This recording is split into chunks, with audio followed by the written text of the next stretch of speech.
Sa taon ng Hunyo taong 2005 brutal na pinatay ng mga Taliban ang isang Navy SEAL. At ang komandante ng US ay mabilis naglabas ng utos na tugisin ang pinuno ng Taliban na si Ahmed sa kahit anong paraan.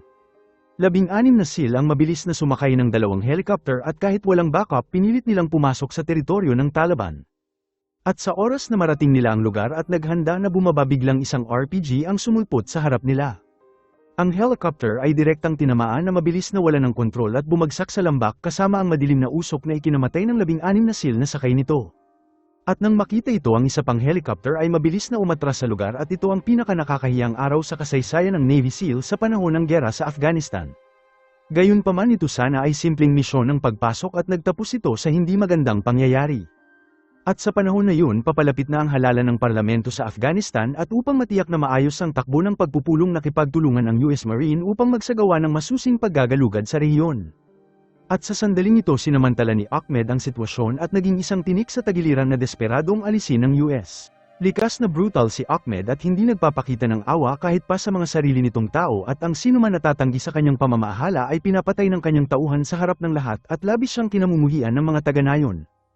At sa araw na ito ang mga Amerikano na nasa Afghanistan ay nakatanggap ng maasahang impormasyon kung saan natuklasan ang kinaroroonan ni Ahmed sa lalawigan ng Kunar. At bilang resulta mabilis silang naglunsad ng isang operasyon na tinawag nilang Red Wings upang maiwasan ang malawakang tunggalian at mga gera. Ang buong operasyon ay nahati sa 2 yugto at sa unang yugto isang pangkat ng 4 na tao na pinamumunuan ng Navy SEAL Captain na si Michael ay pinadala ng mas maaga. At matapos makakuha ng malinaw na larawan ni Ahmed at kinumpirma ang kanyang eksaktong lokasyon nagpadala ang headquarters ng isa pang unit upang isagawa ang pag-atake. Ang pangkat ng 4 na tao ay sumakay ng helicopter at sa ilalim ng escort ng isang gunship mabilis nilang narating ang target ng lugar. At gamit ang lubid ang 4 na lalaki ay bumaba sa lupa at naglakad patungo sa target. At matapos ng magdamag na paglalakad sa kabundukan matagumpay na narating ng grupo ang observation point. Ang pinuno na si Michael ay mabilis nagsagawa ng pagmamatsyag at mabilis na nakita si Ahmed sa karamihan at matagumpay na nakakuha ng litrato. At si Danny na namamahala sa komunikasyon ay mabilis na inilabas ang kanyang radyo upang makipag-ugnayan sa command at natuklasan ang signal ay napakahina at hindi nito makontak ang headquarters. Hindi nang ahas ang grupo na kumilos at nagtago sa mga palumpong upang maiwasan na makita. At habang inaayos ang kanilang kagamitan upang maghanap ng signal iginuhit din nila ang mga depensang layout sa lugar. Ngunit sa mga sandaling yun si Danny na nakabantay sa seguridad ay biglang napansin na isang grupo ng mga kambing ang paparating kasunod ng ilang mga pastol. At dahil nasa kritikal na sitwasyon ang misyon wala silang magagawa kundi manatiling nakatago at pinipigilan ang kanilang pagkilos upang hindi matuklasan. Gayunpaman nangyari pa rin ang hindi inaasahan at ang isa sa mga pastol ay humakbang sa paa ni Marquez at dahil walang pagpipilian nagmadali ang grupo at mabilis na itinali ang 3 lalaki mula sa likuran. Nakita ni Michael ang radyo sa matandang pastol at nangangahulugan ito na sila ay mga bantay ng Taliban. Gayunpaman ang 3 lalaki ay walang dalang armas kaya ang grupo ay hindi gumawa ng aksyon laban sa kanila. At dahil ang radyo ay walang signal sa loob ng mahabang oras at walang malinaw na gabay walang pagpipilian ang pinuno ng grupo kundi sumugal gamit ang isang hindi naka-encrypt na satellite upang umiling ng tagubilin sa kanilang nakakataas. At sa kabutihang palad nagawa nitong makontak ang punong tanggapan ngunit ang kalidad ng tawag ay labis na mahina. At sa oras na ito dahil nawala ang signal ng telepono walang ibang pagpipilian ang kapitan kundi asikasuhin ang mga pastol sa kanyang sarili. Ito ay mahirap na problema at 3 bagay lamang ang pagpipilian nila. Ang unang pagpipilian ay palayain ang 3 pastol ngunit maaari silang ipagkanulo ng mga ito at mabilis na tugisin ng mga Taliban. Ang pangalawang pagpipilian ay tapusin ang 3 ngunit labag ito sa tuntunin ng US at sa batas ng digmaan.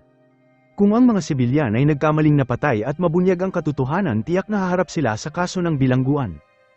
Ang ikatlong pagpipilian ay itali ang 3 pastol sa isang puno at iwanan sila upang kainin ng mga lobo o mamatay sa lamig at gutom. Ang 4 na lalaki ay napunta sa pagtatalo ngunit sa huli nagpasya ang kapitan na si Michael na palayain ang mga pastol at umatras sa kanilang misyon at bumalik ng mapayapa sa tuktok ng bundok. At nang mabawi nila ang signal plano nilang tawagan ang punong tanggapan at humiling ng pagsundo sa kanila. Ngunit ang hindi nila alam na ang awa nila sa kalaban ay magiging kalupitan sa kanilang mga sarili.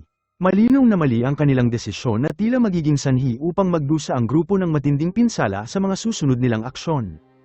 At habang patungo sila sa itaas ng bundok ang isa sa mga pastol ay mabilis na bumaba sa bundok at nagtungo sa mga Taliban upang iulat kung ano ang nangyari. At hindi nagtagal ang grupo ay umakyat sa itaas ng bundok, ngunit ang kanilang radyo ay hindi pa rin nagpakita ng signal at ang satellite na telepono ng kapitan ay wala rin. At lumalabas na ito ay isang huwad na tuktok lamang at ang tunay na itaas ng bundok ay mas mataas pa. At dahil hubad ang itaas ng bundok at madaling malantad ang kanilang kinaroroonan, nagpasya ang kapitan na bumalik sa kagubatan upang magtago at maghintay ng gabi bago gumalaw. Gayunpaman, hindi nagtagal bago bumalik ang grupo sa kagubatan. Ang paggalaw ay narinig sa malapit nila at ang lahat ay mabilis naging alerto. Maingat na sumilip ang kapitan at natuklasan nito sa takot na ang kabilang bundok ay puno ng mga armadong mandirigma ng Taliban. At sa kaparehong oras ang kalaban ay lumitaw na sa kanilang mga scope at malinaw na sila ay ganap ng napapalibutan. At nang makita na nailantad ang kanilang posisyon, mabilis na inutusan ng kapitan ang lahat na maghanda para sa pakikipaglaban. At hindi nagtagal nakita ni Marquez ang kalaban sa likod ng isang puno gamit ang kanyang scope at determinado na kalabitin ang gatilyo. Ang putok ng baril ay naakit ang mas maraming Taliban at mabilis na umatras ang grupo gamit ang Central Peel Maneuver. Ito ay isang pamamaraan ng pagtakas na umunlad mula sa salit-salit na mga pagtakip sa pag-urong. Ito ay partikular na dinisenyo para sa maliit na unit upang mabilis maputol ang ugnayan kapag nahaharap sa malaking bilang ng kalaban. Ang apat na lalaki ay nagtulungan at patuloy na nagpapalit posisyon habang nagpapaputok at umaatres at pumatay ng maraming kalaban, ngunit ang bilang ng kalaban ay nakakalula at dumarating ng sunod-sunod at mahirap pigilan. At si Danny na nakatala sa komunikasyon ay mabilis na kinuha ang radyo at paulit-ulit na tinawagan ang headquarters at humiling ng mabilisang tugon ng puwersa. Ngunit hindi ito nakalusot at sa kasamaang palad ay tinamaan siya sa daliri ng kalaban. At si Marquez na nakalantad sa harapan ay tinamaan din sa kaliwang balikat at pansamantalang nawala ng kakayahan na lumaban. At pagkatapos sinamantala ng kalaban ang pagkakataon at sumugod at hinarap si Marquez sa malapitang labanan.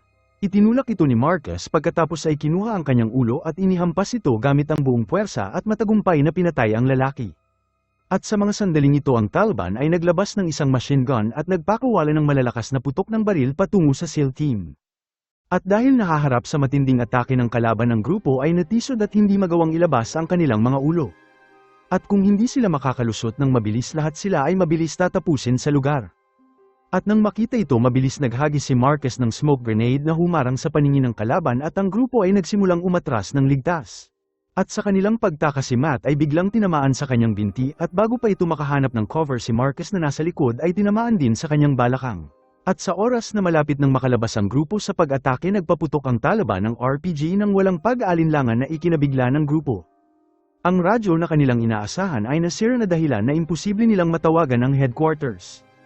At bukod pa, hindi sila pamilyar sa lugar habang ang apat na lalaki ay nagtungo sa isang dead end.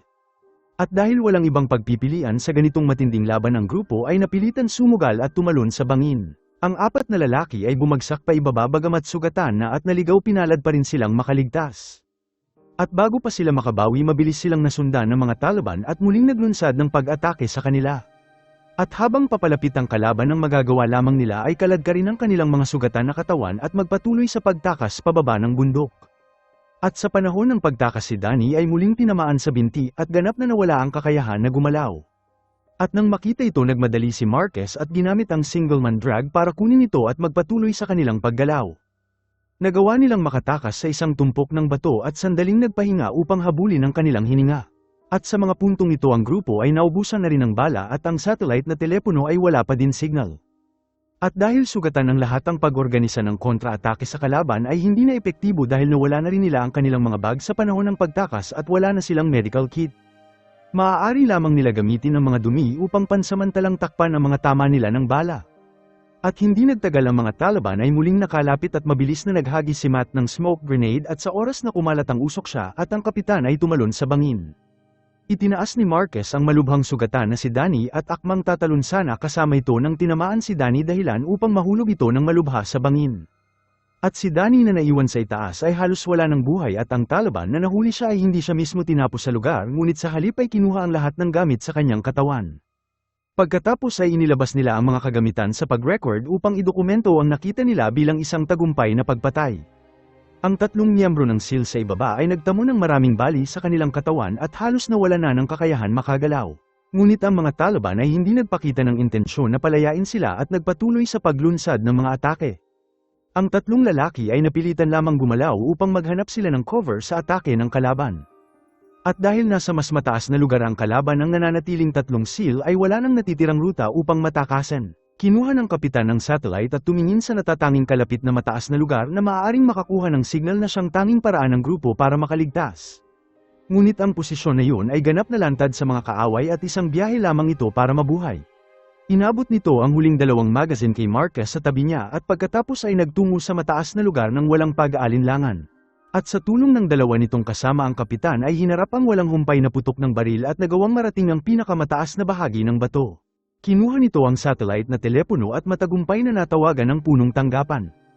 At gamit ang kanyang huling lakas kinumpleto ng kapitan ang kanyang misyon at kahit sa harap ng kamatayan tumanggi itong bumagsak at inihanda ang kanyang sarili at muling pinilit ang kanyang sarili na tumayo at sa huli ay napatay ito sa labanan. At matapos na matanggap ang nakakabahalang tawag ang punong tanggapan ay mabilis nagpadala ng puwersa upang magsagawa ng pagsagip sa mga sundalo.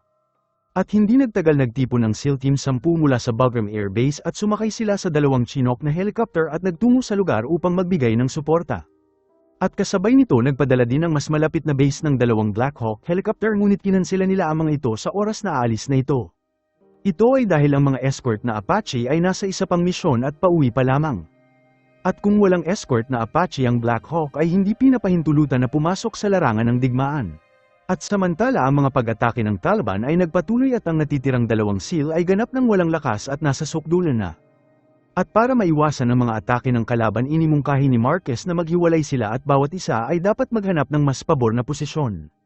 Ngunit hindi tanga ang kanilang mga kalaban at walang humpay na sinundan ang bakas ng mga dugo na mabilis nagtulak sa 2 lalaki na walang mapupuntahan.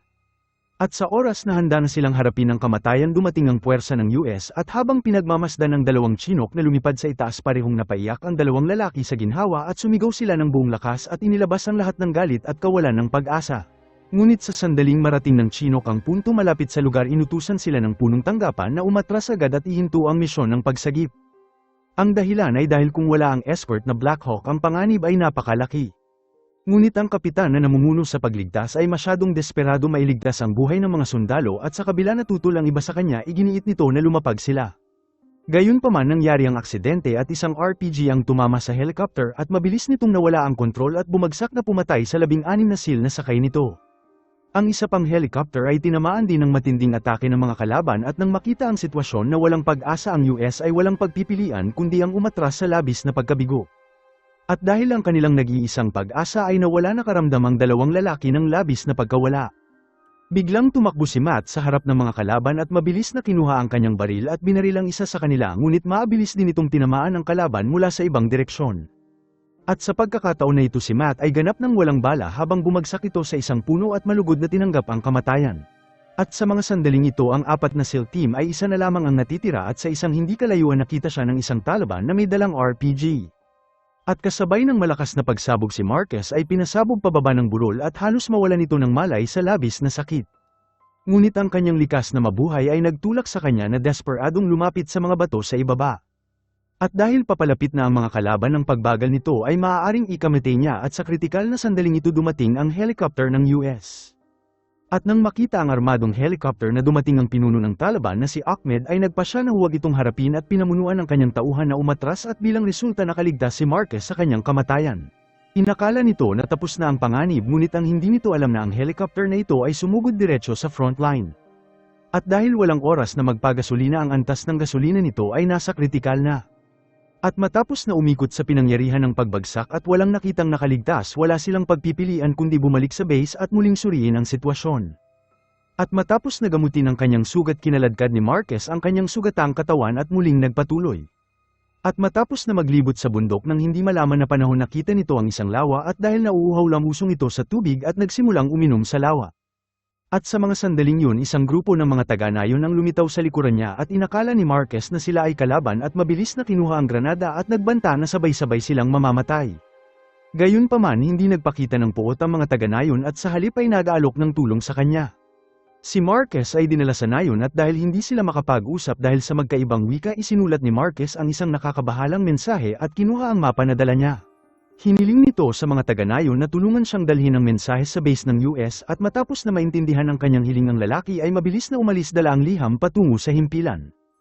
At pagkatapos ng isang buong araw na paglalakbay matagumpay nitong naihatid ang liham sa US at sa oras na makumpirma na ang mensahe ay galing kay Marquez mabilis na inutos ng komandante na iligtas si Marquez sa kahit anong paraan.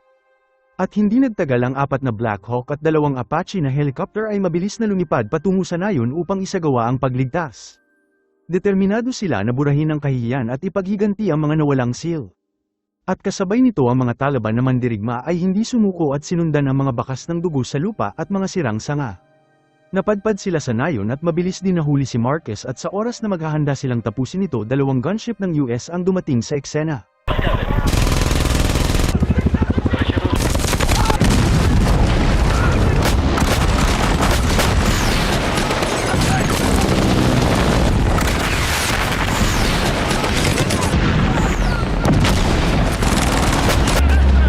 At dahil naharap sa matinding puwersa ng mga Amerikano ang mga Taliban ay mabilis na bura. At pagkatapos sa mga Navy SEALs ay bumaba sa lupa at matagumpay na nailigtas si Marquez. Ang pelikulang Lone Survivor ay hango sa totoong kwento ng nag-iisang nakaligtas na Amerikano sa operasyon ng Navy SEAL noong digmaan sa Afghanistan. Hindi nito sadyang niluluwalhati ang individual na kabayanihan o pinapaganda ang sarili nito o minamaliit ang iba at ang eksena ng labanan ay matindi at makatotohanan. Maraming salamat mga Lodi, kung nagustuhan mo ito pa-like at subscribe naman. Love you all.